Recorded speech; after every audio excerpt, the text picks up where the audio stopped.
Welcome to the Kale Houser Leadership Secrets podcast. Today we're going to talk about habits or goals.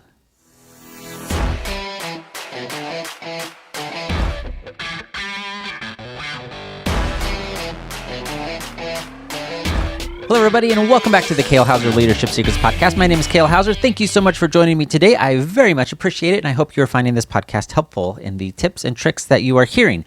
If there is something specific that you are struggling with or you want to hear more about or discuss or anything of that nature, please drop me a line, drop a comment, shoot me an email, kale@kalehouserleadership.com, and I will be sure to include it in a near episode.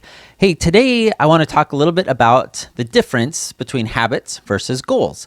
I was thinking about this the other day while I was on an extended drive, and because it's easy to think like, oh, these are kind of very similar in nature or one and the same type of things. And in reality, they're not. Certainly, each are dependent on the other to some degree, but I wanted to go through this little bit of an exercise of defining and creating this distinct difference of not only how we think about habits versus goals, but also how we approach them and how we, in my opinion, should be approaching them. Now, an easy way to delineate the two is I think of habits as small thinking. And then I think of goals as your big thinking, right? Everyone kind of thinks, oh, you got to have these big goals. You got to have, your what's the common phrase, your big, hairy, audacious goal, It's big thinking. So no one makes a goal to be like, hey, I want to make $5 today. Generally speaking, most people make goals of, hey, I want to make $1 million this year, or, whatever that is for you and to that degree of scale. It's usually a big challenging goal versus a habit. Nobody, generally speaking, again, nobody says, oh, I want a habit of running a marathon every week. That doesn't generally happen. People instead say, well, I need to create habits that will allow me to run a marathon every week. And they're usually smaller, as in I need to go out and actually purchase some running shoes because I don't even have any running shoes. I've only got my work loafers or work boots, whatever that is for you. Or I need to figure out where's a place I can run in my community or join a gym, wherever that is for you. There's small steps of these habits. And then same thing along those lines is generally goals are long-term planning. I've got this goal for this year. It's the whole reason that we have a New Year's resolution season is people are looking at their entire next year coming up and how they want their life to be different this time the following January 1st or December 31st. And they make these big goals based on this long-term planning. Versus habits, again, you want to start small. They're short-term because habits are what we create in order to meet our goals. And that's really the crux of this whole discussion is having goals absolutely critical. You must. If you do not, man alive. I've got an entire series on the importance of goals and what goal setting is and what it should, in my opinion, look like, or at least get you started if you're not a goal type of a person. Because without goals, without some sort of target, without some sort of accomplishment to work towards, we as humans, especially men, we as humans are kind of aimless and you end up just kind of wasting away, wasting your time. That's the scenario where you wake up and you're like, here I am, 45, 55, 65, 85 years old, and I've done nothing with my life, quote unquote, nothing with your life. Because you didn't have these goals. You didn't have targets to achieve and set and to push yourself to create these products, to create these relationships or do the things that you want to do in your life. So you don't end up with that regret. But habits are what get you to your goals. Habits are the things we put in place in order to achieve our goals. Because habits are the short term. They're the small things that we do every day, every hour, every minute that allow us to reach our goals. Think about if your goal is to, lose 50 pounds this year, or 100 pounds, or 200 pounds, whatever that is for you. I have a goal that I want to get down at a minimum of 20 pounds. I've been working on it diligently. And as I'm going through this process, like having that goal is awesome. Like I can envision what my body looks like. I can envision how I feel. I can envision, buying a new pair of pants, like all those things I can envision and have that goal. And I can see that, it's a worthy goal for me and my body type in the future, right? I understand like this isn't, I'm not going out to get liposuction. So this is a future goal. It'll take me time to get there. But then I have also, through this process of going through it, and realizing there are habits that I absolutely do not have in my life that will support that goal.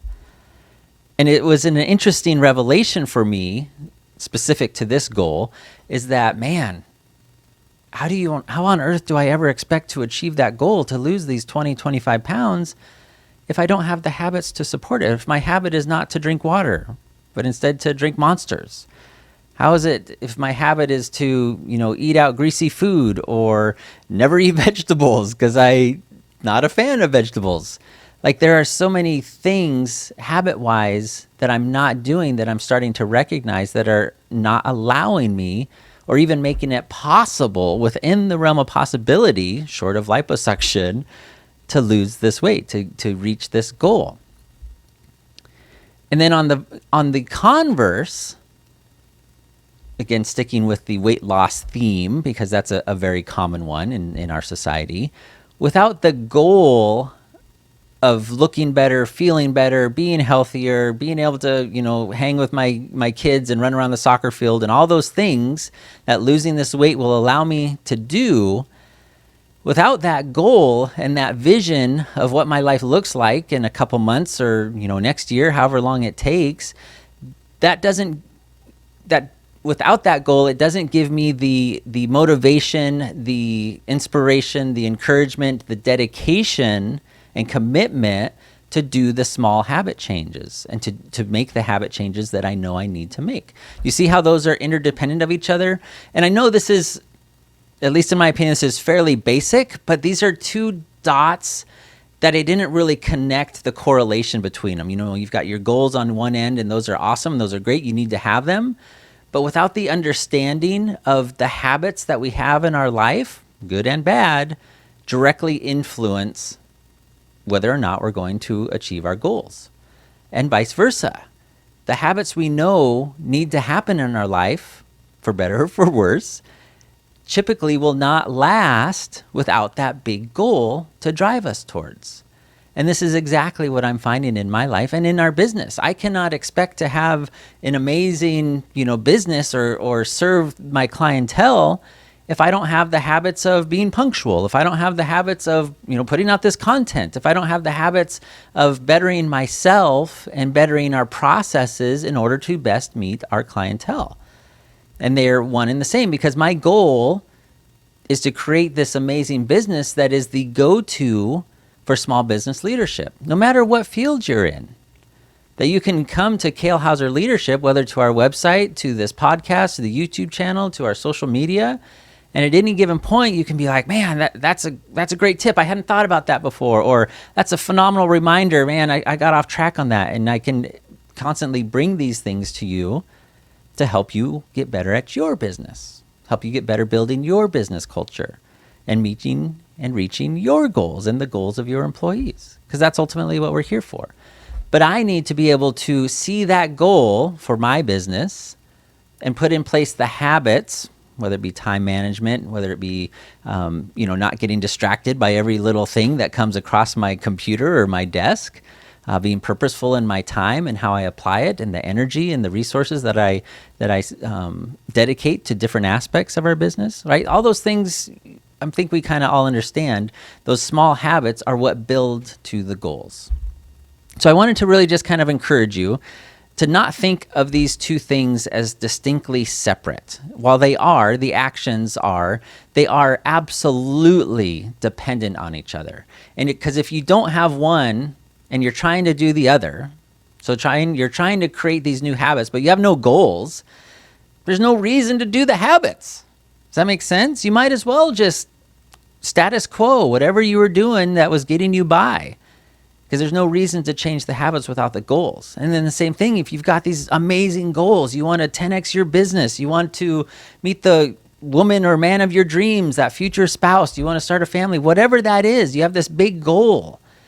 You want to build a new wing at the children's hospital. You've got this amazing goal to serve your community, to serve your business, to serve your family. But if you don't do anything to change the things you need to do, because obviously for some reason you weren't able to do those things before, that's why it's a new goal. You weren't already independently wealthy and donating $25 million to St. Jude's to build a new hospital. So what habits do you need to change in order to meet that goal? And start small. Okay, well, I need to cut out the bad influences in my life, right? That's a small step. Maybe before that, you need to sit down and kind of recognize the bad influences in your life. Whatever that is. I've got an addiction to donuts.